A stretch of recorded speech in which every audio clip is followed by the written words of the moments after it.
అవసరం ఉన్న సంఖ్య అది. ఓకేనా? అది చాలా దైవ గొప్ప సంఖ్య ప్రణాళిక. అది. దైవ అంతే. ప్రణాళిక కాబట్టి అదేం లేదు.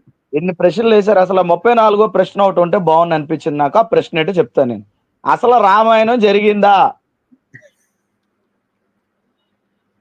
34 ప్రశ్నగా నెక్స్ట్ దాని పీడీఎఫ్‌లో యాడ్ చేస్తే అసలు రామాయణం అనేది జరిగిందా? ఈ యొక్క రామాయణం క్యారెక్టర్‌లు ఉన్నాయా?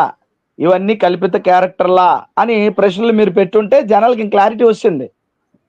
ఇది ఇంకా జరిగిందా అంటే ఏటి లేదు ఇది. ఇప్పుడు మీరు చెప్పినవన్నీ కూడా ఒకటి, ఒకటి చూసుకుంటే ఇవేమి జరిగే ఇది లేదు. అసలు ఈ భూమి మీద ఈ భారతదేశంలో రామాయణమే జరగలేదు. జరగడానికి వీలు లేదు. రాముడి క్యారెక్టర్ అందుకే అనేది లేదు. చెప్పండి. అందుకే కావ్యం అని పెట్టాం హెడ్డింగ్‌లో. అదే. నేనేమంటానంటే ఇప్పుడు అందరికీ అంత నాలెడ్జ్ ఉండదు. 34 ప్రశ్న అసలు రామాయణం జరిగిందా?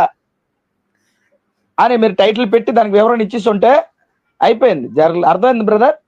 33 రాశారు. 34 ప్రశ్నగా రామాయణం జరిగిందా? జరగలేదు.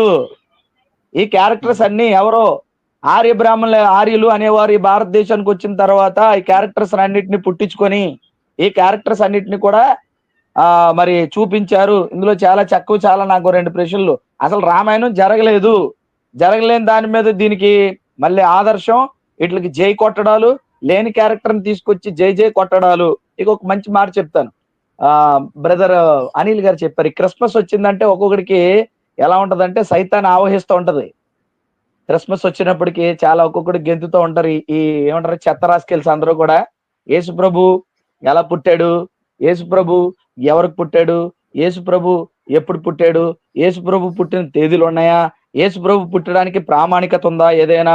మీ యేసుప్రభు పుట్టాడని బైబిల్ ప్రామాణికమా? లేకపోతే చరిత్రకారులు ఎవరు చెప్పారా? ఇన్ని మాటలు